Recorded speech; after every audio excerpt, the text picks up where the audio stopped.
Bismillahirrahmanirrahim. Assalamualaikum warahmatullahi wabarakatuh. Alhamdulillahirabbil alamin. Segala puja-puji beserta syukur atas kehadirat Allah Subhanahu wa taala dan selawat berangkat salam kepada baginda Nabi besar Muhammad sallallahu alaihi wasallam. Perkenalkan, nama saya Hanisa dan rekan-rekan saya bernama Tika, Mariah dan Pauji Maulana. Tujuan kami di sini untuk menjelaskan mata kuliah Hukum Internasional dengan judul Hukum Laut Internasional untuk memenuhi tugas dari Ibu Malahayati. Untuk mempersingkat waktu, kami akan menjelaskan materi-materinya. Baik, sebelum kami menjelaskan materi-materinya, saya akan memberitahu apa-apa saja yang akan kami bahas pada saat ini. Yang pertama, pengertian hukum laut internasional, sejarah hukum laut internasional, dasar hukum laut internasional, dan JEE atau zona ekonomi eksklusif. Saya akan menjelaskan pengertian hukum laut internasional. Menurut ahli Mr. WLPA Molegraf, Mr. HF Ham Volmar, dan juga Mr. FG Suatema, hukum laut internasional yaitu hukum yang mengatur semua hal yang berhubungan dengan pelayaran kapal yang ada di laut. Selain itu juga mengatur mengenai keistimewaan pengangkutan barang ataupun orang yang menggunakan kapal laut. Hukum laut internasional merupakan kaedah-kaedah atau asas-asas yang mengatur segala hal yang berhubungan dengan laut. Hukum ini mengatur persoalan mengenai batasan wilayah atau negara yang berhubungan dengan laut, baik untuk laut di dalam wilayah atau di luar wilayah atau biasa kita sebut dengan laut lepas. Selanjutnya, sejarah hukum laut internasional. Semenjak laut dimanfaatkan sebagai kepentingan jalur pelayaran, perdagangan, dan sebagai sumber kehidupan seperti menangkap ikan, semenjak itulah ahli hukum mulai mencurahkan perhatiannya pada hukum yang paling dini pada abad ke-12. Pada abad ke-12 telah dikenal beberapa kompilasi peraturan-peraturan hukum yang dikenal di benua Eropa yang mengatur kekuasaan bangsa-bangsa atau atas laut dan berbagai kegiatan yang berada di laut Eropa. Di Laut Tengah, Lex Rhodia atau hukum Laut Rhodia sudah dikenal sejak abad ke-7 sebelum Imperial Romawi kuno berada dalam masa puncak kejayaannya. Ponsenia dan Rhodes mengaitkan kekuasaan atas laut dengan kepemilikan atas laut. Pemikiran tersebut tidak terlalu besar pengaruhnya, kecuali hukum Laut Rhodes tentang perdagangan. Akibat berlakunya hukum Romawi pada abad pertengahan, di mana pada abad itu tidak ada bangsa yang menentang kekuasaan mutlak Romawi pada Laut Tengah. Peraturan-peraturan hukum Rhodes yang berasal dari abad kedua dan ketiga sebelum Masehi sangat berpengaruh di daerah Laut Tengah. Dikarenakan prinsip-prinsip dari Rhodes sangat diterima dengan baik oleh orang-orang Yunani serta Romawi. Sejarah pertumbuhan hukum laut internasional ditandai dengan pertarungan antara dua konsepsi hukum laut yang akan dijelaskan oleh rekan saya Tika. Baiklah, saya akan melanjutkan pemaparan dari Hanisa. Res Communis yang menyatakan bahwa laut adalah milik bersama masyarakat dunia dan oleh karena itu tidak dapat diambil atau dimiliki oleh siapapun. Res Nullius yang menyatakan laut itu tidak dapat diambil dan dimiliki oleh masing-masing negara. Pertumbuhan dan perkembangan kedua doktrin tersebut diawali dengan sejarah panjang mengenai penguasaan laut oleh Imperium Roma.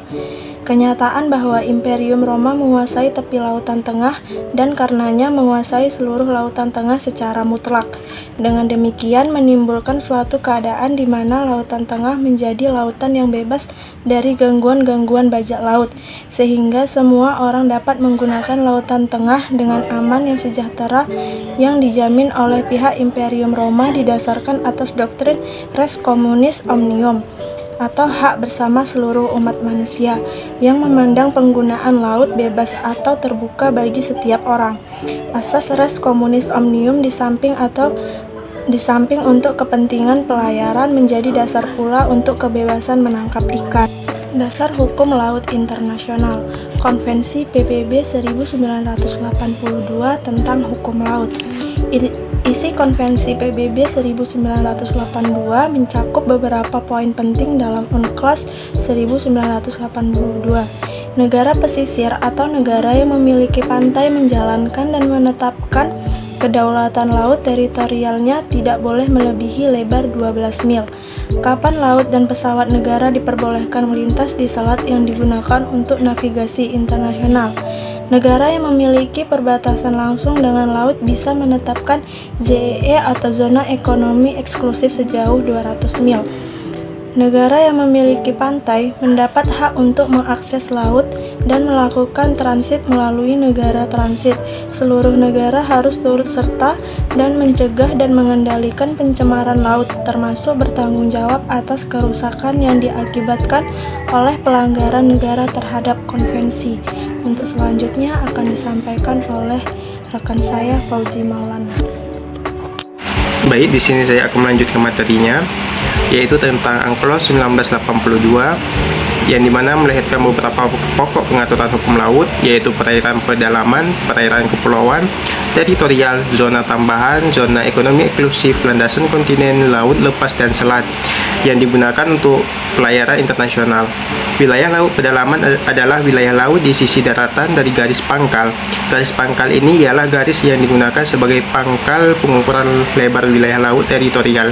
Pada pasal 46 Konvensi PBB tentang hukum laut menyatakan bahwa istilah kepulauan berarti suatu gugusan pulau termasuk bagian pulau, perairan di antara pulau-pulau tersebut, dan wujud-wujud alamiah lainnya yang satu sama lain berdekatan sehingga membentuk satu kesatuan geografis, ekonomi, dan politik yang hakiki.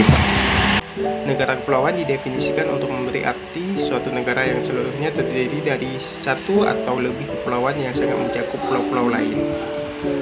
Selanjutnya tentang zona ekonomi eksklusif, adalah salah satu fitur paling revolusioner dari UNCLOS 1982 dan memberi dampak yang signifikan pada pengelolaan dan konservasi sumber daya laut.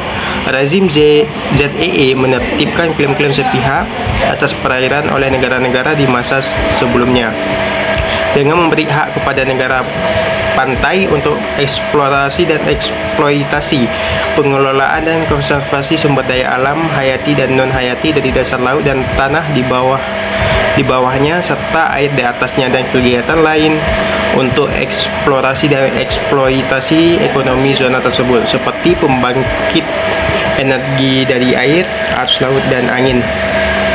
Selanjutnya, hak eksklusif di ZEE disertai tanggung jawab dan kewajiban. Sebagai contoh, UNCLOS 1982 mendorong pemanfaatan stok ikan secara optimal di ZEE-nya sehingga negara pantai harus menentukan total tangkapan yang diperbolehkan untuk setiap spesies ikan dan memperkirakan kapasitas penangkapannya, sehingga itu negara pantai memiliki kewajiban tertentu lainnya seperti upaya pencegahan polusi dan memfasilitasi penelitian ilmiah kelautan di ZEE mereka.